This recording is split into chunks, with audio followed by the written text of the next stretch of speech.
5 situations where you should stay silent. Number 1. When your judgment is clouded. The first case, when you should not speak up, is when you are having trouble thinking clearly. This can be for many reasons. Maybe you are tired or under the influence or tortured of anger or anxiety. In these situations, it's better to wait a little before you speak your mind. If you don't, it is possible that you will say something you will regret afterward. If you give your ideas time to nature and still think the same way, you can talk about it later, but not when you are compromised emotionally or in other ways. Number 2. When your words will be hurtful. The second situation in which you should not speak up is when your words are more likely to be hurtful beyond being useful. Sure, there are situations when others need to hear the truth, harsh as it may be, but these situations are rarer than we think. Consider whether the words you want to speak are going to be useful or if you are acting to hurt the other person. Number 3. When your opinion doesn't matter. The next situation when you should not speak up is when your opinion is irrelevant.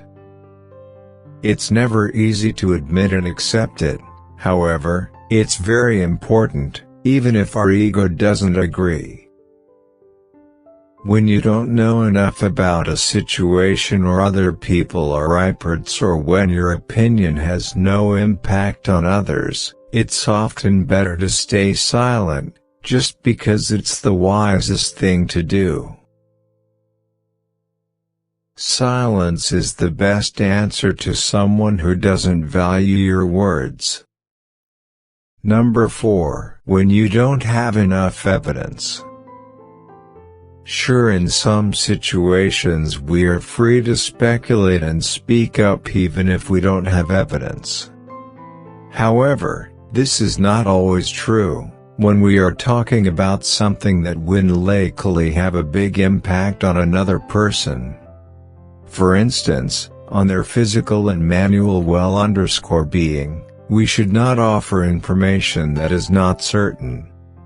Hearsay might be fine in some contexts, but if our hearsay can sway a big decision, it's best not to speak. Say, for instance, that a person is considering whether to use a medication that might help them. It's best not to bring up a rumor about a friend of a friend who used that medication and has side effects unless you are certain it's a fact and not a rumor. Number 5. When asked not to speak. If recognizing that your opinion is not relevant is hurt for the ego, being asked to stay silent is even harder. You might be asked to take a backseat in some situations, for instance, in some work contexts or in other circumstances, and that can make us want to speak up. However, it's best to restrain that impulse and instead reflect. Why are we being asked to stay silent? Listening and learning can also be good in these situations. Number 6. When you don't have anything to say.